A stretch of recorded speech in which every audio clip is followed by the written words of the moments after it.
જય શ્રી કૃષ્ણ વાલા ભક્તો. તો અત્યારે જે ભાવિ ભક્તો જોઈ રહ્યા છો એ હાલ દામોદર કુંડનું છે.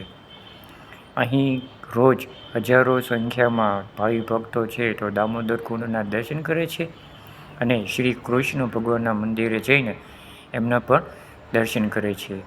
તો અહીં જે શ્રી કૃષ્ણ ભગવાનનું મંદિર છે અને એની નજીકમાં જ દામોદર કુંડ રહ્યો છે. એની બાજુમાં તમે જોઈ શકો છો ગિરનાર પર્વત. તો ચાલો યાત્રા શરૂ કરીએ. YouTube channel. તો મિત્રો અત્યારે આપણે સારકુંડલા શહેરથી દામોદર કુંડ એટલે કે જુનાગઢ આવી ગયા છીએ. અહીંયા સ્વયં નરસિંહ મહેતા છે તો અહીંયા ભગવાનના ભજન કરતા અને સ્નાન પણ કરતા એ દામોદર કુંડ અત્યારે નરસિંહ મહેતા તરીકે પણ ઓળખાય છે અને દામોદર કુંડ તરીકે પણ પ્રખ્યાત રહેલો છે. તો અત્યારે આપણે જે સ્થળ ઉપર ઊભા છીએ તે જુનાગઢનું પ્રખ્યાત દામોદર કુંડ, જ્યાં સ્વયં નરસિંહ મહેતા છે તો એ અહીંયા સ્નાન કરેલું છે અને એમના દ્વારા આ કુંડ બનાવવામાં આવેલો હોય એમ પણ કહે તો એ ખોટું નથી.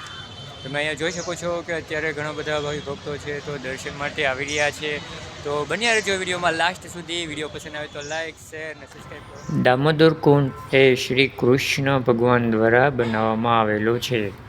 દામોદર કુંડની સામેની સાઈડમાં એક મંદિર પણ આવેલું છે કૃષ્ણ ભગવાનનું, અને દામોદર કુંડ ગિરનાર તળેટીમાં આવેલો છે.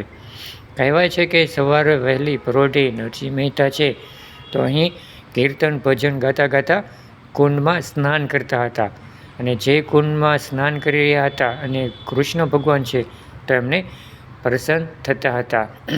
અહીં દામોદર કુંડનું વિશેષ મહત્ત્વ એ છે કે જે કોઈ પણ વ્યક્તિ સ્વર્ગવાસ થયેલું હોય અને એમની અર્થી છે તો એ અહીંયા પધરાવવામાં આવે છે તો એમને મુક્ત થઈ જાય છે, જે બંધનમાંથી મુક્ત થાય છે.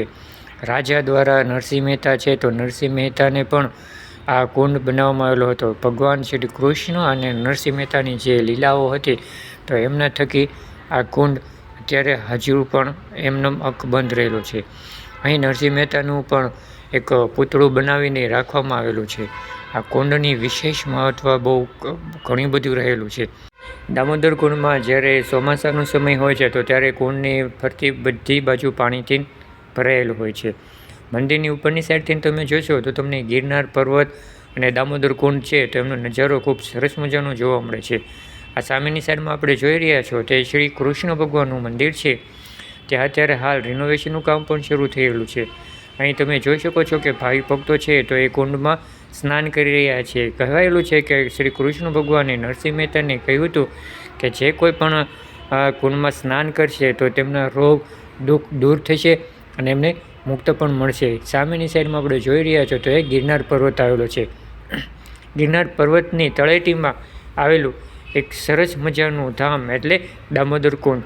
દામોદર કુંડથી આપણને ગિરનાર પર્વત પણ દર્શન થઈ શકે છે. આવ્યા છીએ પણ અત્યારે સમય મંદિરનું દરવાજા ખોલવાનો નથી એટલે તો મંદિરના દરવાજા પણ બંધ છે તો આપણે ભગવાનના દર્શન અત્યારે તો નહીં કરી શકીએ. તમે અહીંયા જોઈ શકો છો જો મંદિર છે તો મંદિરના અત્યારે ઓલરેડી ગેટ બંધ છે અને અહીંયા રિનોવેશન કામ છે તો એ શરૂ થવા જઈ રહ્યું છે. તમે અહીંયા જોઈ શકો છો અને પાછળની સાઈડમાં તમે જુઓ તો ઘણા બધા વૃક્ષો પણ અત્યારે ખૂબ સરસ મજાના થયેલા છે. તો આપણે ભગવાનના દર્શન છે તો નહીં કરી શકીએ કારણ કે મંદિરના અત્યારે દરવાજા બંધ છે. એટલા માટે કુંડમાંથી સ્નાન કરીને ઉપરની સાઈડમાં જઈશું એટલે આપણને મંદિરે જવા માટેના અહીંયા પગથિયા જોવા મળે છે. એક્ઝેક્ટ સામેની સાઈડમાં તમે જોઈ શકો છો તો એ દામોદર કુંડ આવેલો છે અને સામે નરસિંહ મહેતાનું પૂતળું પણ રાખવામાં આવેલું છે. મંદિર અને દામોદર કુંડ બંને સામસામે જોઈ શકો છો તમે. ઉપરની સાઈડમાંથી આપણે જઈશું તો શ્રી કૃષ્ણ ભગવાનનું સરસ મજાનું મંદિર આપણને જોવા મળશે અને ફરતી સાઈડમાં જોઈશું તો આપણને દામોદર કુંડના પણ દર્શન થઈ શકે છે. અહીંયા આવવા માટે બે રસ્તાઓ છે. તમે કુંડની અંદરથી આવી શકો છો અને બાજુના પુલ પાસેથી પણ આવી શકો છો. અહીં સંપૂર્ણપણે ગિરનાર દર્શન પણ થઈ શકે છે. તો આ આપણને વિડીયો કેવો લાગ્યો એ જરૂર કોમેન્ટમાં બતાવજો.